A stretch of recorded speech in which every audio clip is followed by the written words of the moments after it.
हो पाऊं। अब सबसे जरूरी वो चीज है कि जिनकी वजह से मैं हर दिन चैन की सांस लेता हूं, जिनके वर्दी में भारत की मिट्टी की खुशबू और माँ की ममता छुपी होती है, मैं आप ही की बात कर रहा हूं। क्योंकि आज जो हमारे देश के वीर जवान, जो आप लोग, मेरा इतना विशाल देश जो भारत है, उसकी सरहदों की जिस तरह से आप लोगों ने सुरक्षा की हुई है, और आज पिछले जो महीने जो ऐसे सिचुएशन जो हुए थे, जो ऑपरेशन सिंदूर जो आपने चलाया, मात्र 26 से 27 नागरिकों की जान की कीमत क्या होती है, वो हमारा भारत 1.4 बिलियन नागरिक तो देखा ही देखा, हुआ अपने अंदर एक ताकत भी आई। लेकिन इस चीज को पूरी दुनिया ने भी देखा कि आज भारत हमारा कितना मजबूत अगर एक राष्ट्र बन रहा है तो उसकी बदौलत सिर्फ आप लोग ही हैं। अब सरहदों के बाद एक अदृश्य युद्ध जो हमारे सड़कों पर चल रहा है, जिसके लिए हमारा देश जो नागरिक है, हम उसको एक युद्ध मान ही नहीं रहे हैं। क्योंकि अभी सर ने जो आंकड़े बताए, और जो आंकड़े अलग अलग हमारे भारत के अंदर जो रिपोर्ट आते हैं, जैसे दिल्ली आईआईटी का trick report, survey of India उसका रिपोर्ट, किसी के 2,12,000 आंकड़े आते हैं, किसी के 2,30,000, जब अलग अलग राज्यों से आते हैं। एक लगभग हमारे देश के अंदर हर वर्ष 2 लाख लोगों की सड़क हादसों में मौत हो रही है और 3.5 लाख लोग घायल हो रहे हैं। अगर मैं एक दिन की बात करूं, सिर्फ एक दिन में 1300 हादसे हो रहे हैं और शाम होते होते 500 चिताएं जल रही हैं। अगर 1 घंटे आप लोग यहां पर हैं तो अगले ही 10 मीटर की दूरी पर जो सड़क है, 1 घंटे में 20 लोगों की मौत हो रही है, जिनमें से 8 लोग वो होते हैं जो बिना हेलमेट के होते हैं। तो इस तरीके से हमारे भारत की सड़कों पर सिर्फ रक्त के निशानी दिखाई दे रहे हैं। और इन मौतों में देखिए, हम सब इंसान हैं, यहां पर बैठे हुए हैं, हर किसी के मरने के लिए अलग अलग रास्ते हो सकते हैं, लेकिन इस धरती पर जन्म लेने के लिए सिर्फ एक ही रास्ता होता है, वो मां ही होती है जो आपको जन्म। और इन सड़क हादसों में जो सबसे ज्यादा बलिदान वो सिर्फ मां ही दे रही है। और जो मेरा आपने ये वीडियो देखा यहां पर, जो मिशन, जो मैंने उस मां के बारे में बताया, जो उसको वचन दिया, उस वचन के बाद मैंने यही सोचा कि भारत के अंदर जितने भी मातृशक्ति हैं, नारी शक्ति हैं, मैं उन तक इस आवाज को जरूर पहुंचाऊंगा। क्योंकि जिस प्रकार जो नारी शक्ति, मातृशक्ति हैं, जो पिता शक्ति अपने बच्चों के पीछे शिक्षा के लिए भाग रहे हैं, वो सुरक्षा के पीछे भी भागे। भागना इसलिए जरूरी है क्योंकि जो मेरा दोस्त था, अपने माता पिता का इकलौता चिराग था। और उनमें से सबसे बड़ी बात क्या है कि वो 20 साल के मन्नतों के बाद हुआ था। मैं ये डीप इसलिए बात कर रहा हूं क्योंकि मातृशक्ति है, बताना जरूरी है। और उस मां ने अपने पुत्र की प्राप्ति के लिए, भारत का ऐसा कोई तीर्थ स्थल नहीं था जहां उन्हें मन्नतें ना मांगी हो। 20 साल बाद जब पुत्र की प्राप्ति होती है, सोचिए उस मां के पास ऐसी कितनी खुशी होगी। वो अपने बच्चे के सपने के लिए सब कुछ देती है। जैसे अभी बच्चों की आवाज भी आ रही है, किलकारी जो गूंज रही है, उस मां के चेहरे पे खुशी आ रही है, वही सिचुएशन। लेकिन 24 साल उम्र के बाद जब दिल्ली जैसे शहर में पढ़ाई करने के लिए भेजती हैं, और जब ऐसे हादसे होते हैं, उस मां को अपने पुत्र से मिलने के लिए 3 दिन का वक्त लगता है। 3 दिन का वक्त लगने का कारण यह है कि आज जो सिविलियन परिवार है, ऐसे हमारे भारत में से 70% परिवार है जिनके पास कोई एक्सीडेंटल बीमा नहीं है, न कोई ऐसे जमा पूंजी होती है। अगर किसी का मोबाइल फोन भी टूट जाता है तो वो दूसरे से उधार मांगना पड़ता है। और आज यही हो रहा है हमारे भारत की सड़कों पर कि वो उस मां, 3 दिन का वक्त इसलिए लगा कि एक 10 रुपए की झोली में 20 लाख रुपए लेकर के उस अस्पताल की चौखट पर पहुंचती है, सिर्फ अपने पुत्र के लिए। और डॉक्टर से कहती है कि पैसा जितना चाहिए उतना ले लो, लेकिन मेरे बुढ़ापे का लाठी का जो सहारा है, जो मेरा पुत्र है, जिससे मैं 3 दिन सुनने के बाद जो मेरे शरीर के अंदर जो खून है, ये सब कुछ सूख चुके हैं, ये तब भी जिंदा होंगे ये जो मेरे खून, जब मेरा पुत्र जो है उस बिस्तर से आईसीयू से उठ करके जब मुझे मां पुकारेगा। क्योंकि वो मां हर दिन अपने बच्चे से, क्योंकि जो मेरा दोस्त था, रूम पार्टनर था, हर दिन 10 बार बात किया करती थी। और उस भगवान पर भी उस मां को भरोसा था, जिस अस्पताल के अंदर बैठ करके, जाति से ब्राह्मण थी, उन्होंने जो भी पूजा पाठ अनुष्ठान करना था स्वयं और अपने रिश्तेदारों को सब कुछ करना था, वो पूरा उनको भरोसा था कि मेरा पुत्र सही हो जाएगा। पैसा भी था, भगवान पे भरोसा भी था, लेकिन इन सारे चीजों के बावजूद भी 8 दिन के बाद डॉक्टर नहीं कामयाब हो पाए। दोस्त ने अलविदा कह दिया। और जैसा आपने देखा कि जिस परिवार में हादसे होते हैं वो परिवार जीवन भर के लिए गूंगा बन जाता है। और आज तक किसी गूंगे की इतिहास न दुनिया ने सुनी न लोगों ने सुना। उस हादसे के बाद जो मेरे दोस्त के माता पिता थे, उनकी आंखों में आंसू नहीं, वो रक्त के आंसू थे। वो चुपचाप उस बड़े शहर में जहां सपने लेकर के पुत्र को भेजे थे, वो फिर से पेवेलियन लौट गए अपने गांव में। 6 महीने बाद मुझे उस घर जाने का सौभाग्य मिला, क्योंकि वो माँ हमसे भी बात किया करती थी। और जब मैं गया तो ये देखा कि उस घर के बाउंड्री में जितने भी आम के पेड़ थे वो कट चुके थे, बच्चे से रिलेटेड सारी चीजें थी। वो माँ धीरे धीरे उन निशानियों को मिटा रही थी, क्योंकि वो कहती थी कि इस आम के पेड़ पर जो मेरा पुत्र था, आम तोड़ करके खाया करता था, उसकी यादें मैं जब भी घर से बाहर कदम निकालती हूं तो मुझे वृक्ष और पेड़ याद आ रहा था। अपने पुत्र की तस्वीर लेकर के तकिए में सो रही थी। जिस भगवान पे उसे भरोसा था, अगले 6 महीने तक जो हर दिन 4 घंटे पूजा किया करती थी, 6 महीने तक उस घर में एक अगरबत्ती भी नहीं जली थी। मैं ये सारी बातें इसलिए आप लोगों को बता रहा हूं, सिर्फ एक परिवार की आप बात सुन पा रहे हैं। आज हर दिन सड़क हादसों में 500 ऐसी चिताएं जल रही हैं, और ऐसे कितने परिवार के लोग हैं जो इस चीजों को महसूस कर रहे हैं। इस सड़क हादसों के खिलाफ वो एक लड़ाई लड़ रहे हैं। फिर मैंने तय किया कि जो मेरे दोस्त के माता पिता हैं, जिनके आंखों में ये रक्त के आंसू है, ये मैं किसी और परिवार तक नहीं आने दूंगा, और मैं अपने मित्र की तरह किसी को नहीं मरने दूंगा। और मेरा पर्पस यही था कि जो स्कूलों के बाहर जो माता पिता जा रहे हैं, क्योंकि मेरे दोस्त का मां का यही कहना था कि मुझे अगर पता होता, हेलमेट ऐसी कोई चीज होती तो मैं 1 या 10 दे देती। भगवान ने भी नहीं बताया, उनका यही का नाम था। हो सकता है ये सावन का महीना चल रहा है, और अभी सोमवारी भी आपने देखा, ये पूरा महीना ऐसे ही चलेगा। हर कोई अपने अलग अलग धर्मों की जो आराधना कर रहा है, सब कुछ कर रहा है। कोई अपने पुत्र की लंबी उम्र की दुआ मांग रही है मातृशक्ति, कोई नारी शक्ति जो अपने पति की लंबी उम्र की दुआ मांग रही है। लेकिन वो भगवान भी ये नहीं कि वो आप उसके भरोसे बैठे, भगवान भी आपके भरोसे बैठा हुआ है। वो चाहता है कि कोई ऐसा हो, ये बात तो मेरे भक्त तक बताएं। आज आप लोग सोचिए कितने भाग्यशाली हैं कि हमारे देश की सेना ने आपको बीच में ऐसे मातृशक्ति को, नारी शक्ति को उन्होंने आमंत्रित किया कि ताकि इस भगवान की बात को आप सुन सके। वो ऐसा सिचुएशन वो नहीं चाहते हैं कि जो परिवार अपने पति के लिए, पुत्र के लिए सब कुछ एक खुशियां देख रहा है, कल उसका सड़कों पर दूसरों की लापरवाही की वजह से ऐसे जान चली जाए।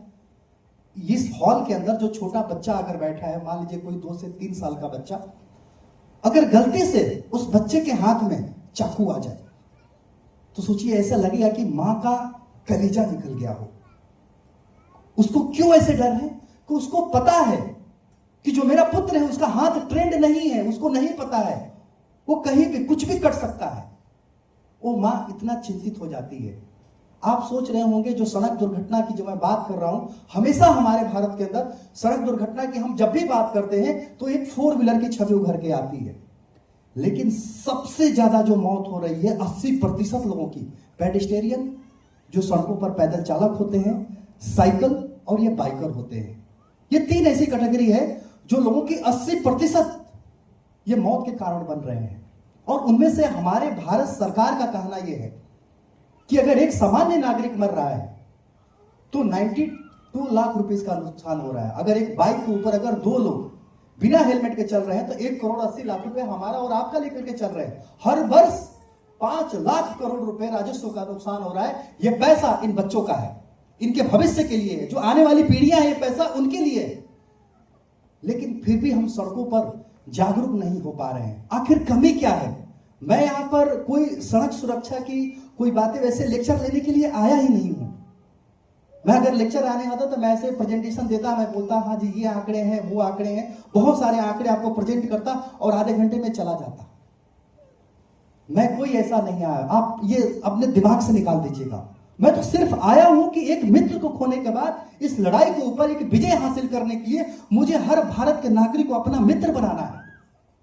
एक मातृशक्ति का वो आशीर्वाद चाहिए जिसने इस राष्ट्र को जन्म दिया हुआ है, उस नारी शक्ति का वो मुझे सम्मान चाहिए, जो कि हमेशा से अपने पति के साथ दाम्पत्य जीवन को जीती है, इस राष्ट्र भावना को भी जीती है।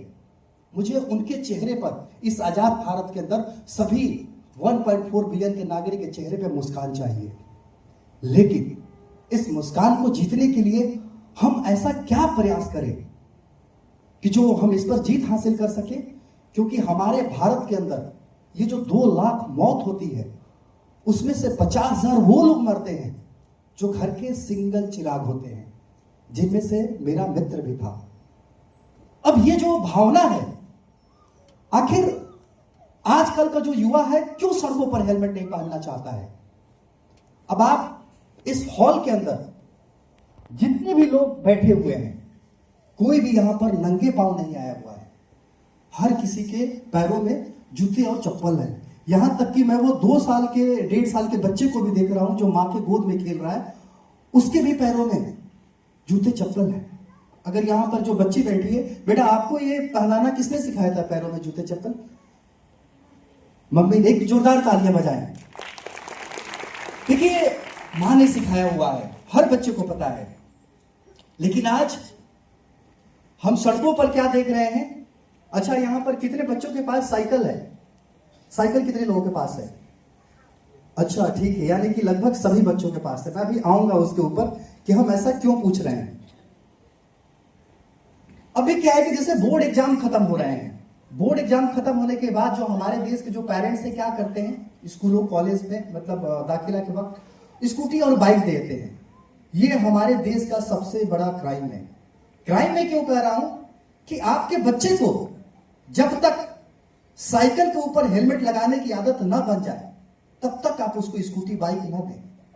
जैसे हम यूरोपियन कंट्री की बात करते हैं, अगर 90 साल का बुजुर्ग व्यक्ति भी अगर घर से सिर्फ साइकिल लेकर के निकलता है तो उसके मस्तक पर हेलमेट होता है, क्योंकि सुरक्षा की सोच उसके डीएनए में आ चुकी है। हमारे जो जवान, जो सैनिक जो बैठे हुए हैं, जिनका मैं मार्गदर्शन ले रहा हूं, वो भी जब लड़ाई पे जाते हैं तो हमेशा हेलमेट तो पहने ही रहते हैं, लेकिन एक साथ में एक और भी कैरी कर लेकर जाते हैं, क्योंकि उनके अंदर जो ट्रेनिंग है, सुरक्षा की सोच है। और आप ये देखिए, सरहदों की सुरक्षा की तरह जो कैंटोनमेंट एरिया है, वो भी 0% रोड एक्सीडेंट होते हैं, क्योंकि इस कैंट के अंदर जो सीएमपी है बहुत अच्छा अपना रोल प्ले करती है और कोई भी ऐसे हादसा नहीं हो रहे थे। लेकिन जैसे हम आउटसाइडर जाते हैं, 95% हादसे होने के कारण बन जाते हैं। अब भारत में हर जगह सीएमपी तो पॉसिबल नहीं है, लेकिन अब सीएमपी की तरह एक योद्धा हमारे इस कैंटोनमेंट एरिया में जो बच्चे हैं, वो एक योद्धा कैसे बन सकते हैं, वो कैसे आने वाले इस भारत को एक मार्ग के रूप में आगे लेकर के चल सकते हैं। ये सारे यहाँ पे नारी शक्ति, मातृ शक्ति और पिता शक्ति और जो भी अदृश्य शक्ति है, उस सबको समझने की जरूरत है। और वहां पर जो मैं पिछले आधे घंटे में वो पोटेंशियल लेकर के आऊंगा, जो शायद एक मां भी कहेगी कि मैं आज से अपना एक योद्धा हूं। क्योंकि आपको लगता होगा कि भले ही आपकी दुनिया बनाने वाली ये दुनिया होगी, लेकिन हर किसी की दुनिया बनाने वाली मां ही होती है, क्योंकि मां 9 महीने पहले से आपको जानती है। वो जब उसके पेट में जब कोई बच्चा होता है, उसके बच्चे की शक्ल तक भी नहीं देखी होती है, लेकिन उसकी दुनिया की हर वो प्यार उसे देती है। वो नहीं जानती है, उसकी शक्ल नहीं देखी है।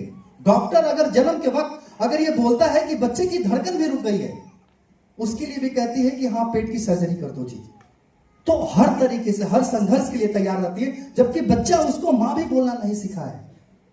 और आज सोचिए, ये जो घर के चिराग ऐसे बुझ रहे हैं, उस मां को कैसे पता चले कि वो अपने बच्चों की सुरक्षा कर पाए। ये जो बच्चे जो बैठे हैं, जिन्होंने अभी हाथ उठाया था, एक बार हाथ उठा करके बताएं कितने बच्चों के पास साइकिल है, उसके साथ हेलमेट भी है? कितने बच्चों के पास? एक और एक बच्ची है, 2। एक जोरदार तालियां बजाएं। देखिए, छोटा बच्चे बैठे हैं, इनके पास मतलब हेलमेट है साइकिल के साथ, लेकिन बाकी लोगों के पास नहीं है। अभी जो चौड़े होकर के जो बच्चे उठाए थे हाथ, मेरे पास भी साइकिल है, और इतने बड़े वो चीजें हो गए हैं। देखिए इनके चेहरे पर कैसे मुस्कुराहट आ रही है, गोल गोल शक्लें हैं। माँ की रोटियां हमेशा याद रहती हैं, मम्मी को लेकर के हमेशा। लेकिन हमें पता है कि जो आज इन्हीं की तरह जो घर में जो मेल इनके पिताजी हैं, लेकिन माँ के लिए कोई हेलमेट भी नहीं होगा। लेकिन कहने का पर्पस यह है हमारा कि हम जो लड़ाई लड़ रहे हैं यहाँ पर, जिस चीज को मैं उजागर करना चाहता हूं, उस पर ध्यान होनी चाहिए। आखिर ये बच्चों, अभी इन्होंने तो बोल दिया हेलमेट है, सिर्फ 2 बच्चे, लेकिन ऐसे इसमें से उन 2 बच्चों से अगर पूछे कि क्या आप जो साइकिलिंग करते हैं या जो बच्चे स्कूल जाते हैं, क्या वो साइकिल के ऊपर हेलमेट पहन करके जाते हैं? नहीं जाते हैं। ये जो लड़ाई है, मैं बड़े लोगों की बात नहीं करना चाह रहा हूं, मैं आपके परिवार की बात करना चाह रहा हूं, क्योंकि आपकी वजह से हमारा राष्ट्र सुरक्षित है। अगर आपका घर का बच्चा, आने वाला जो भविष्य है, अगर यही नहीं सुरक्षित रहेगा तो हमारा राष्ट्र कहां से मजबूत हो पाएगा? क्योंकि हम जब भी आज विकसित राष्ट्र की कल्पना कर रहे हैं तो सड़क दुर्घटना हमेशा एक आपातकालीन चुनौती के रूप में खड़ा दिखाई दे रहा है, और इसको हर भारतीय को लड़ने की जरूरत है। अभी मैं चंडीगढ़ मंदिर गया हुआ था, यही प्रश्न मैं वहां पर उन बच्चों से पूछ रहा था जो स्कूल जा रहे थे। स्कूल के बाहर अपने मैडम को देखते थे, हाँ जी नमस्ते मैडम, बहुत अच्छे कर रहे थे। 4-5 ऐसे ग्रुप में बच्चे खड़े थे, साइकिल भी खड़ी थी।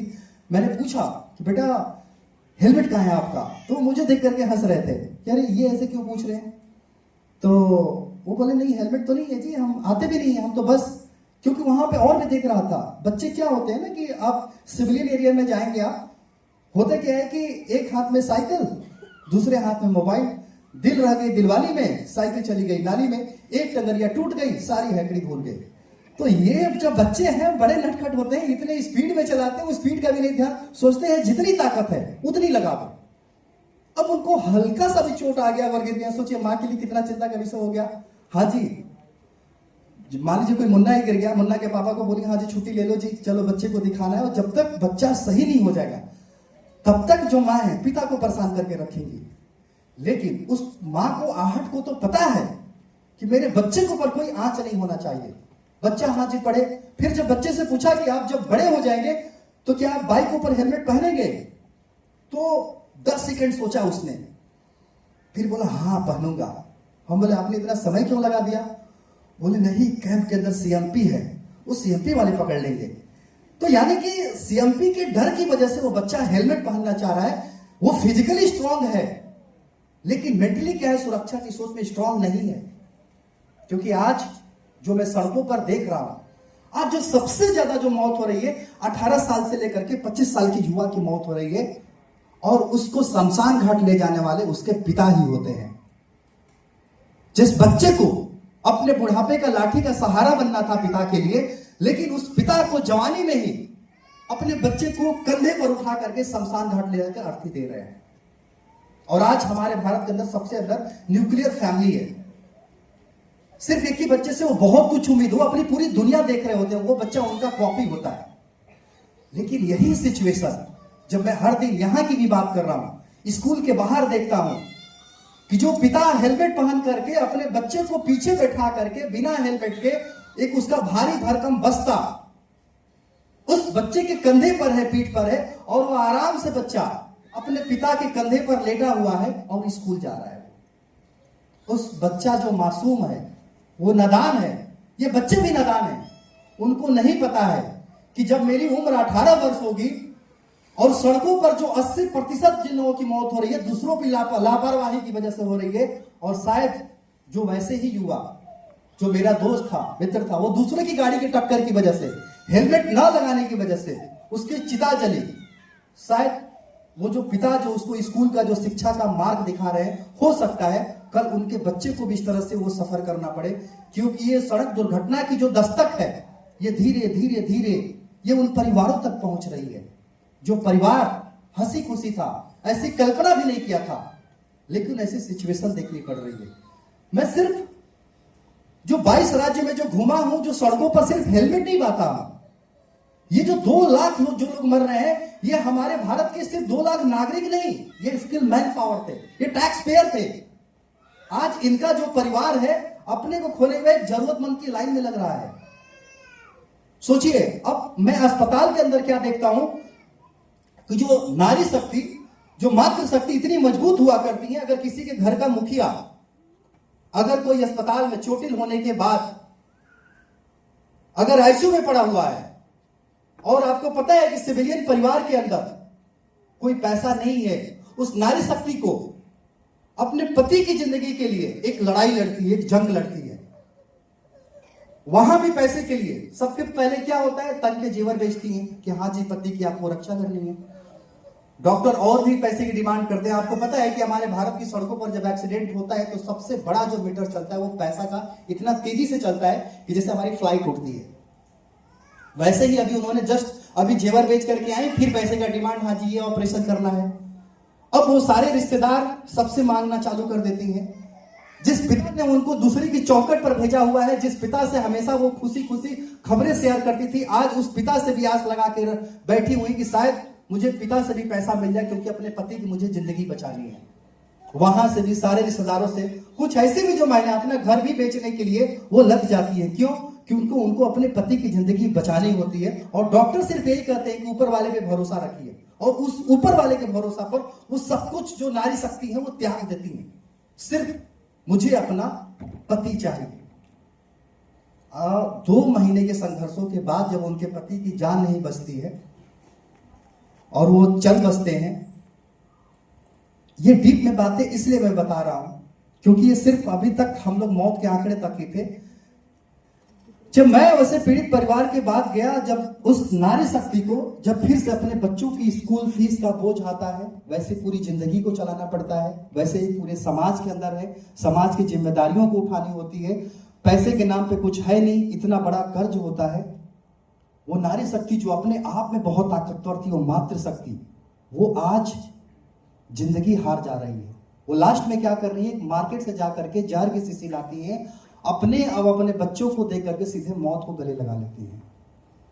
इस चीज को समझना बहुत ही जरूरी है, बहुत ही डीप में है। हम लोग तो सिर्फ सड़कों पर न्यूज में ऐसे वहां देख रहे हैं, लेकिन उस परिवार की कहानी है, जो बात है, ये सिर्फ मेरे दोस्त के परिवार की बात नहीं है। इस भारत के अंदर उस परिवार को भी, इनोसेंट को भी, उस बच्चों को भी बचाना बहुत जरूरी है। मैं बड़ा प्राउड फील करता हूं कि जो अपने दिल की बात ये है। मैं आज भारतीय सेना के पास से बात कर रहा हूं क्योंकि आप सर देश की रक्षा करते हैं, सबको बचाते हैं, लेकिन सड़कों पे जो मौत हो रही है, हम जैसे सिविलियन जब घूमते हैं, उस परिवार से मिलते हैं, उसकी पीड़ा देखते हैं। जहां पर ट्रॉमा सेंटर बना हुआ है वहां पर वो बिलख रहा होता है परिवार, जो बच्चे हैं वो आईसीयू में खड़े होकर के अपने पिता के इंतजार कर रहे होते हैं कि मेरे पिता कब उठ करके आएंगे। लेकिन वहां पर एक सीने में ऐसा लगता है कि हमारे भारत के अंदर से क्या चल रहा है सड़कों पर, ये जो मौत हो रही है, आखिर इसको कौन बचाएगा, कौन वो चीजें करेगा, कौन इसके लिए लड़ेगा, कैसे उस मां को वो शक्ति दे, वो बता पाए, कैसे हमारे देश के नागरिक इस चीजों को महसूस कर सके। ये पीड़ा जो है हमें अपने आप को कभी रोक नहीं पाती है। मेरा यही रहता है कि हर भारतीय नागरिक हर किसी तक एक बात मैं पहुंचा सकूं। अभी हमारे महामहिम द्रौपदी मुर्मू जी का अभी जन्मदिन था। वो महामहिम है, बच्चे जब गए थे उनके बर्थडे विश कर रहे थे, लेकिन वो अपने आंखों के आंसू रोक नहीं पाई क्योंकि वो भी अपने पुत्र को बचाने में असफल रहे, एक हेलमेट नहीं दे पाई थी। ऐसे भारत के अंदर लाखों परिवार हैं जो हर वर्ष दूसरों की गलतियों की वजह से खो रहे हैं। अब अगर हम देश के मजबूत व्यक्ति की बात करें, जो साइरस मिस्त्री, जो 500 करोड़ रुपए का सूर्य मंदिर बनवा करके आ रहे थे, करोड़ों रुपए की गाड़ी थी, दुनिया के लिए उन्होंने सीट बेल्ट बनाया, मगर स्वयं एक सीट बेल्ट न लगाने की वजह से उनकी पूरी इमारत ध्वस्त हो गई। वो जब मरे तो उनको पता भी नहीं चला कि मैं इस दुनिया में नहीं हूं। तो सड़क दुर्घटना चाहे एक सामान्य व्यक्ति हो या पावरफुल व्यक्ति हो, सभी के लिए हर कोई अनुशासन में रहेगा तभी हमारा राष्ट्र मजबूत हो पाएगा। अदरवाइज हम सड़कों पर सिर्फ ऐसे एक दूसरे को धीरे धीरे हाथों को सुनेंगे, शमशान घाट में जलती हुई चिताएं देखते जाएंगे। अगर आज जो गंगा किनारे जितने शमशान घाट है, अगर उसको किसी एक्सप्रेसवे किनारे भी स्थापित कर दिया जाए तो आज भारत के अंदर हाहाकार मच जाएगी। तो मैंने सबसे पहले जब इस लड़ाई को जब ठाना, मैंने शुरुआत किया सड़कों पर हेलमेट बांटने का मिशन बनाया, तो हर कोई मुझे पागल कहने के लिए सामने से दिख रहा था कि क्या कर रहे हो, अच्छा खासा तुम्हारा नौकरी है, सब कुछ है, ये करके तुम हेलमेट उन पढ़े लिखे लोगों को समझा रहे हो जिनको खुद स्वयं की नहीं चिंता है। लेकिन जब मेरे हेलमेट देने से जब दूसरे की जिंदगी बच रही थी, वो परिवार हम तक आ रहा था, तब मुझे लगा कि मैं भले ही अपने मित्र को बचाने में सफल नहीं हो पाया, लेकिन बाकी लोगों की जो जिंदगी बचाने में मैं सफल हो रहा हूं। और ये जो पैशन जब धीरे धीरे लोगों की जिंदगी बचने लगी, तो ये मेरा पैशन कब इतना बड़ा मिशन बन गया मुझे पता ही नहीं चला। जब हेलमेट बांटने के लिए पैसे नहीं थे, मैंने किसी से इस हेलमेट के मिशन कभी हाथ नहीं फैलाया। ये लड़ाई मेरी थी, मैंने मित्र अपना खोया था। इस ग्रेटर नोएडा के अंदर जो शहर के अंदर घर था, मैंने उसे भी बेच दिया सिर्फ हेलमेट बांटने के लिए। और जिसको हेलमेट देने के लिए मैंने जो घर बेचा था, और वो व्यक्ति बड़ा ही हंस रहा था कि भाई ये क्या बेवकूफी है। मैंने उससे सिर्फ एक ही बात कही कि सुख चैन की ठंडी छांव तले मुश्किल है यार बसर मेरा।